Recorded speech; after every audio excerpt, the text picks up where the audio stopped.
दोस्तों आज हम एक्सप्लेन करने वाले हैं हाल ही में आई मूवी डाकू महाराज को, जो कि आपको जरूर पसंद आएगी। इसलिए वीडियो को अभी लाइक कर दीजिए। हम चलिए कहानी शुरू करते हैं। तो मूवी की शुरुआत में हम वैष्णवी नाम की एक छोटी सी बच्ची को देखते हैं। वैष्णवी अपनी कार में बैठकर कहीं जा रही होती है। तभी उसकी कार के सामने एक खरगोश आ जाता है, जिसे देखकर वैष्णवी ड्राइवर को जल्दी से कार रोकने को कहती है। फिर कार रुकने के बाद वैष्णवी उस खरगोश को पकड़ने की कोशिश करती है। साथ ही वैष्णवी का कुत्ता भी उस खरगोश के पीछे पीछे जाने लगता है। तब वैष्णवी का डॉग उसका पीछा करते हुए एक मनोहर नाम के गुंडे के गोडाउन में घुस जाता है और वो डॉग मनोहर पर वहाँ भौंके जा रहा था। तब थोड़े टाइम बाद वैष्णवी भी उस गोडाउन के पास आ जाती है। यहाँ मनोहर को बार बार उस कुत्ते के भौंकने पर गुस्सा आ जाता है और वो उसे गोली से उड़ा देता है। तब वैष्णवी अपने डॉग को मरा हुआ देखकर काफी दुखी हो जाती है, क्योंकि वैष्णवी का उससे काफी ज्यादा लगाव था। तब ड्राइवर वैष्णवी को जल्दी से अपने घर पर लेकर आता है। घर पर हम वैष्णवी के नाना जी को देखते हैं। उनका नाम कृष्णमूर्ति था। जब कृष्णमूर्ति को ये बात पता चलती है तो वो काफी गुस्सा हो जाते हैं। वो सभी से कहते कि मनोहर की हिम्मत कैसे हुई मेरी बच्ची को रुलाने की।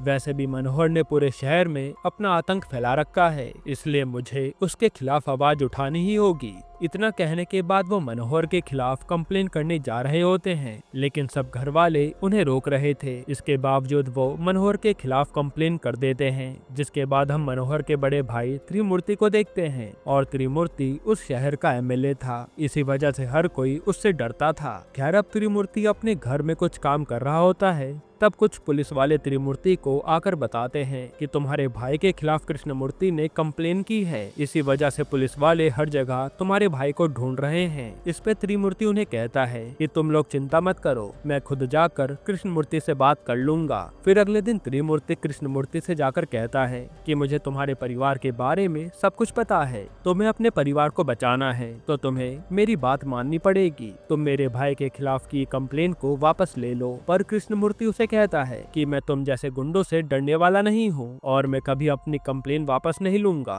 ये सुनने के बाद त्रिमूर्ति गुस्से में वहाँ से चला जाता है। फिर जब कृष्णमूर्ति अपनी पोती के साथ कार में कहीं जा रहा होता है, इतने में त्रिमूर्ति के गुंडे कृष्णमूर्ति की कार पर हमला कर देते हैं। उन्हें देखकर कृष्णमूर्ति और वैष्णवी काफी घबरा जाते हैं। फिर वो गुंडों से आखिरी वार्निंग देते हैं कि कल तक कंप्लेन तुमने वापस नहीं ली तो तुम्हारे परिवार में कोई जिंदा नहीं बचेगा। जो सुनकर कृष्णमूर्ति काफी सोच में पड़ जाते हैं।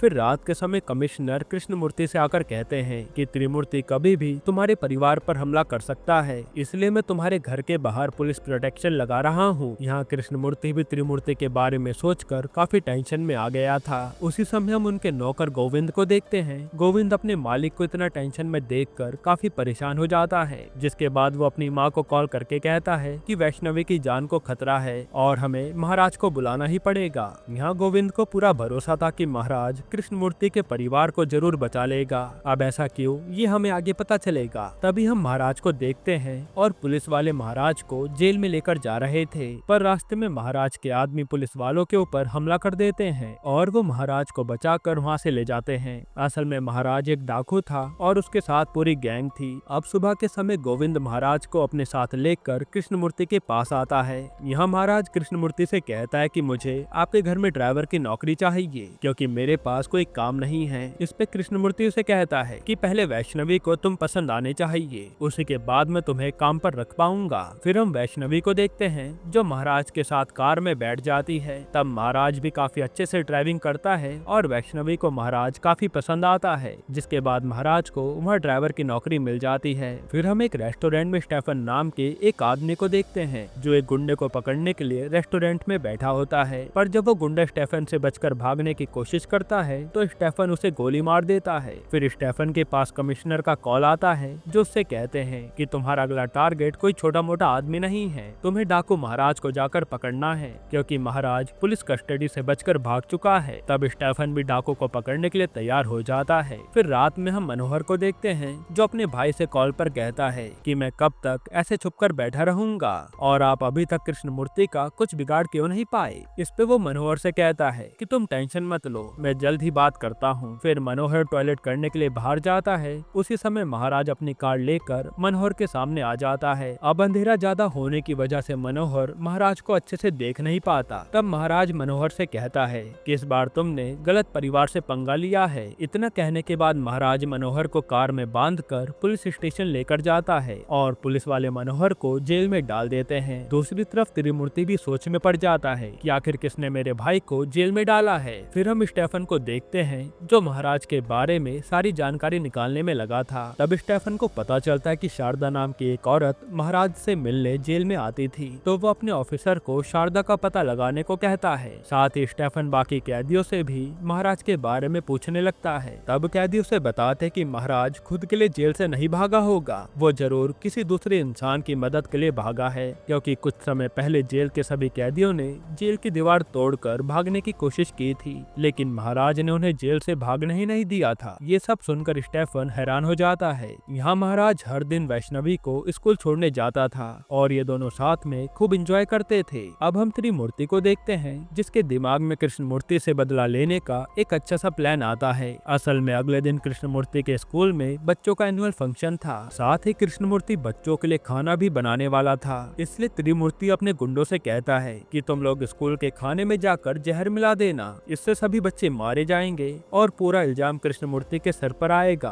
तब त्रिमूर्ति के कहने पर गुंडे स्कूल के खाने में जहर मिलाने जाते हैं, पर जब तक वो खाने में जहर मिला पाते उससे पहले वहाँ महाराज आ जाता है, जो उन गुंडों को मार मार कर उनकी हालत खराब कर देता है। फिर त्रिमूर्ति अपने गुंडों की ऐसी हालत देखकर कुछ समझ नहीं पाता कि आखिर उन सभी को इतनी बुरी तरह से किसने मारा है। तभी त्रिमूर्ति को महाराज का कॉल आता है जो उसे कहता है कि इस बार मैंने सिर्फ तुम्हारे गुंडों को मारा है, लेकिन अगली बार तुम्हारी बारी होगी। जो सुनकर त्रिमूर्ति काफी डर जाता है। इसके बाद हम स्टेफन को देखते हैं जो इंद्र नाम के एक मिनिस्टर के पास आता है। असल में मिनिस्टर की भी महाराज से दुश्मनी थी। महाराज की वजह से इंद्र की पोस्ट उसके हाथों से चली गई थी। वहाँ इंद्र उसे बताता है कि महाराज की गैंग में 4 लोग हैं और महाराज का सबसे ईमानदार आदमी गोविंद है। ये वही गोविंद है जो कृष्णमूर्ति के यहाँ काम करता था। तब इंद्र स्टेफन को गोविंद की माँ का एड्रेस भी देता है। यहाँ जब त्रिमूर्ति अपने भाई के साथ जेल में बैठकर बात कर रहा होता है, इतने में उसे बबलू ठाकुर का कॉल आता है। बबलू उसे गुस्से में कहता है कि तुम्हारी वजह से पुलिस ने हमारी कंपनी को बंद करके रखा है। अगर तुमने पुलिस से बचकर माल मेरे पास नहीं पहुँचाया तो मैं तुम्हें जिंदा नहीं छोड़ूंगा।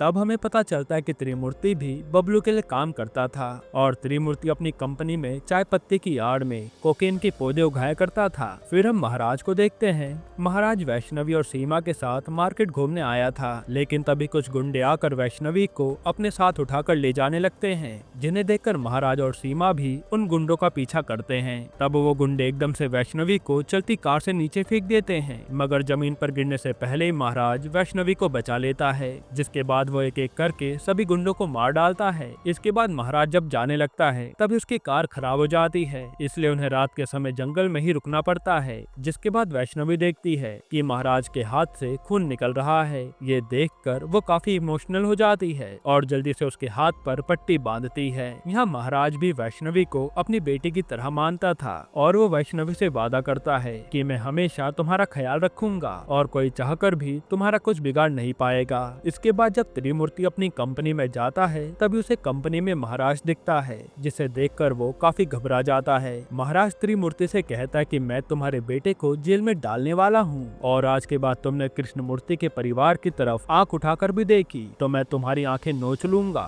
इतना कहने के बाद वो वहाँ से चला जाता है। फिर थोड़े टाइम बाद महाराज वैष्णवी को सुरक्षित कृष्णमूर्ति के पास लेकर आता है और जब कृष्णमूर्ति को ये बात पता चलती है कि महाराज ने गुंडों से वैष्णवी को कैसे बचाया था, तब कृष्णमूर्ति महाराज के पैर छूकर उसे शुक्रिया कहते हैं। लेकिन इतने में महाराज के पास स्टेफन आता है और वो महाराज से कहता है कि मैंने आखिरकार तुम्हारा पता लगा ही लिया, अब तुम्हें मेरे साथ जेल चलना पड़ेगा, वरना मैं कृष्णमूर्ति के पूरे परिवार को तुम्हारी सच्चाई बता दूंगा। इस पे महाराज न चाहते हुए भी उसके साथ चलने के लिए तैयार हो जाता है, पर वैष्णवी महाराज को जाते हुए देखकर काफी दुखी थी। फिर महाराज के जाने के बाद कृष्णमूर्ति के घर पर बबलू आता है और वो उससे कहता है कि तुम्हारी वजह से पुलिस ने त्रिमूर्ति की कंपनी को लॉक कर दिया है और मैं चाहकर भी अपना कोकेन नहीं निकाल पा रहा, इसलिए तुम अपना केस वापस ले लो। मगर इस बार भी कृष्णमूर्ति उसकी बात नहीं मानता। फिर रात के समय स्टेफन कृष्णमूर्ति को मारने का प्लान बनाता है। असल में स्टेफन का प्लान था कि वो पहले कृष्णमूर्ति के परिवार को मारेगा